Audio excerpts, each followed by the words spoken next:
B&H Gold. Here we are then. It is that time again. Would you believe?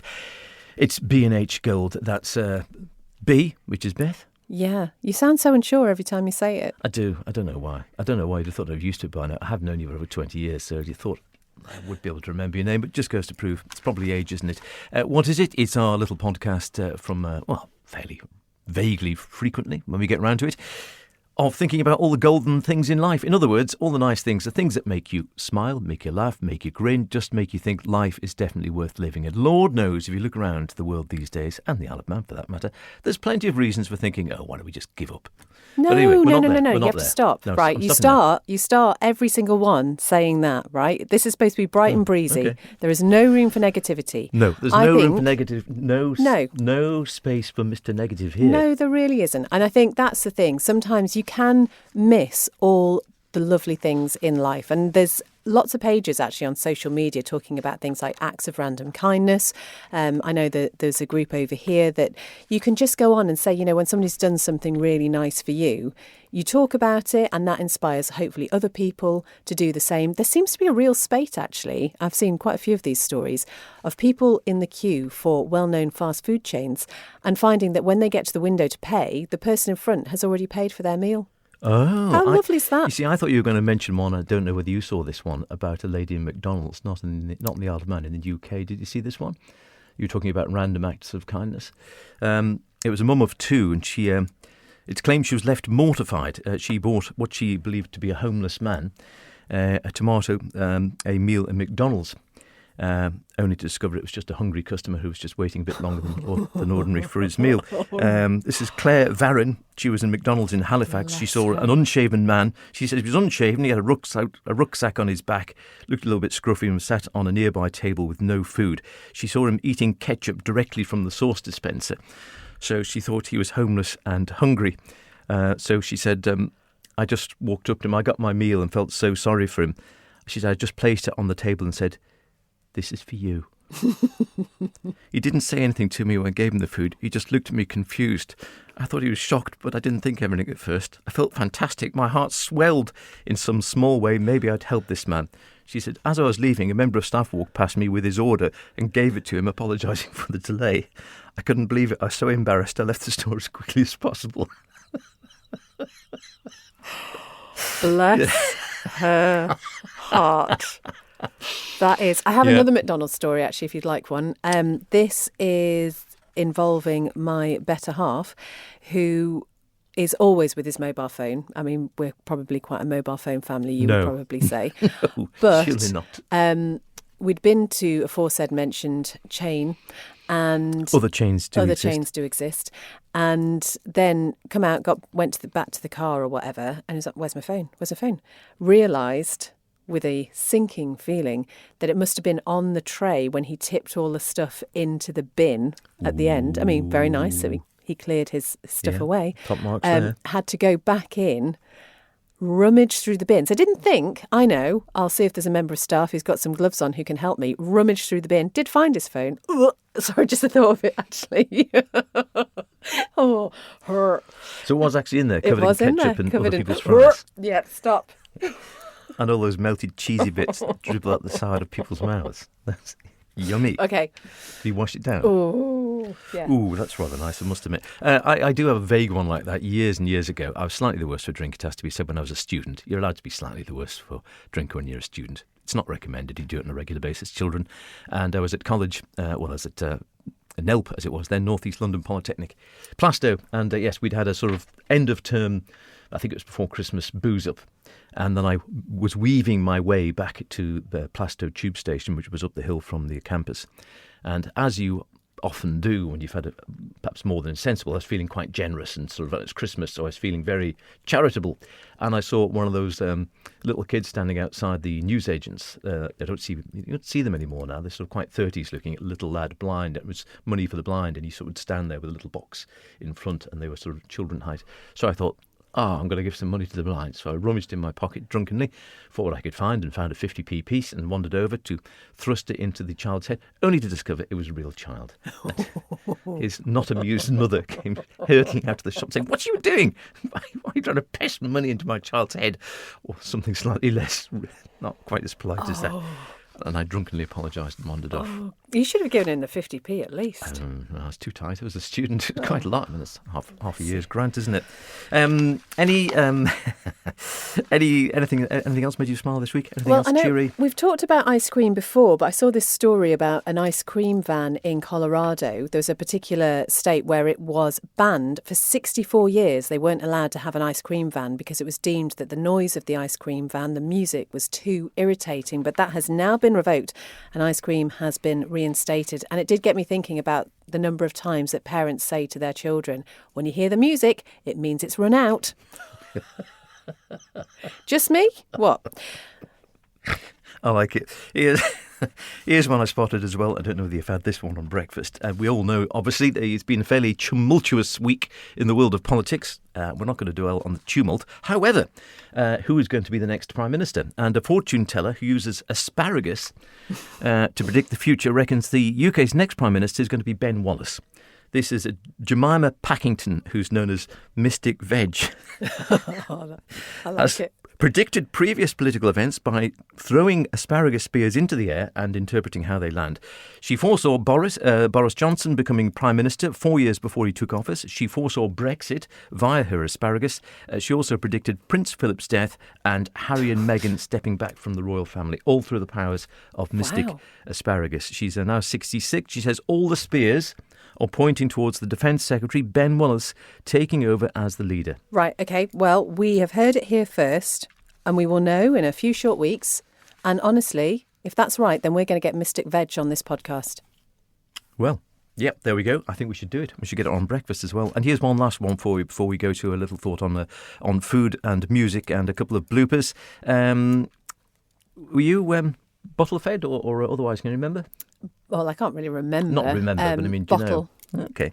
Babies who are bottle fed or suck dummies are apparently far more likely to develop rubber fetishism or fixation on gimp suits in later life, according to a feminist. How did they know? This is Antonella Gabotho-Burke, great name, who once played Amber Heard in a film, said newborns who are bottle-fed are far more likely to develop into rubber fetishists as adults. She thinks this is because they draw comfort and gratification from the smell, taste and feel of the synthetic teats they used to suck on. Well, I do have a packet of balloons in my pocket. Does that mean anything? Well, I mean, she might be right. Breastfed babies are less likely to be kinky in adulthood. Right. Dare I ask about you? Do I want to know? I think, I don't, Bit of a mix, maybe. Yeah, I don't know. I honestly don't know. Mum's gone now, so I can't really ask it. And I can't remember either. No. I'd like to say I was breastfed, but I have no idea. I'm leaving it there. I've no idea.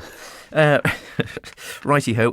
You mentioned ice cream. Is that your go-to food to make you cheerful in this sort of warmer weather? Very unusual warmer weather.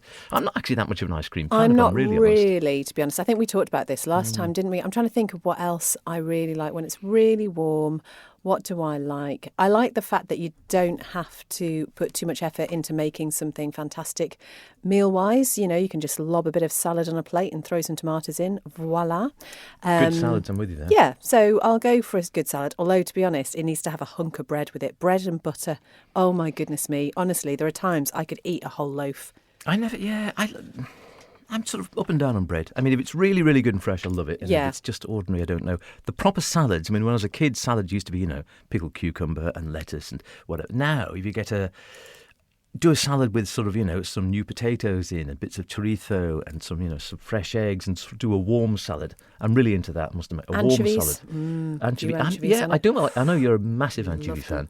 I can sort of take them or leave them. But, or indeed, bit of fresh veg from the garden. I had some broad beans the other day and a barbecue. Absolutely delicious. I'd eat asparagus, but now I'm going to be fortune telling with it. You will. You have to throw it in the air and find out how it falls down.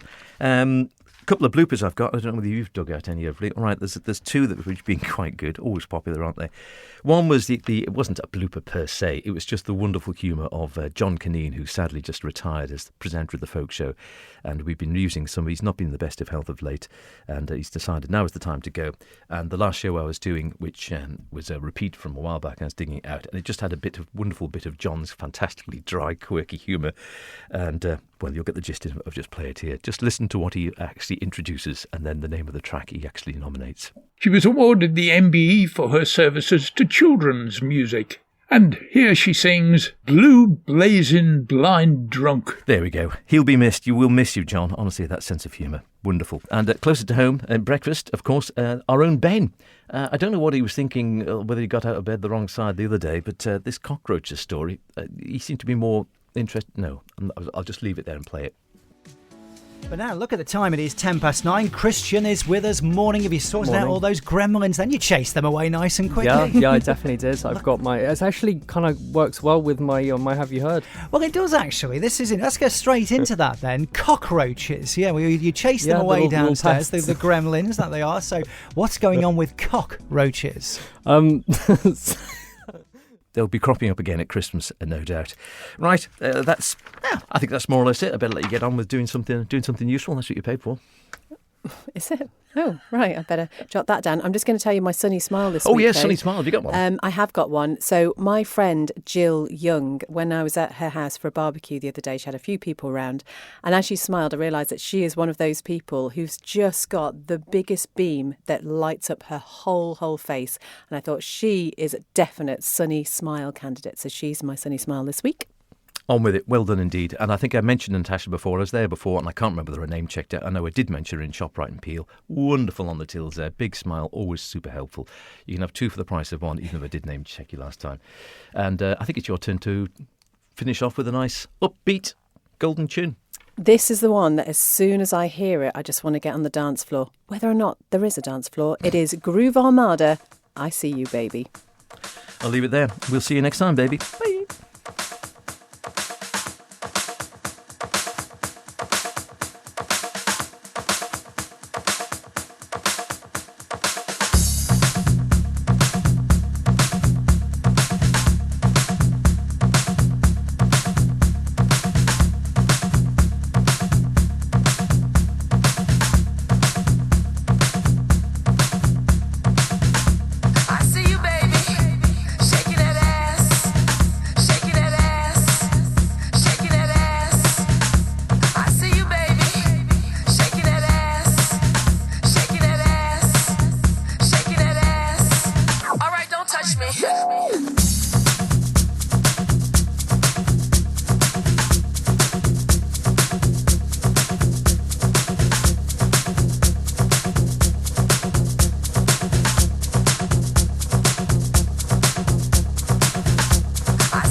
I see you, baby.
I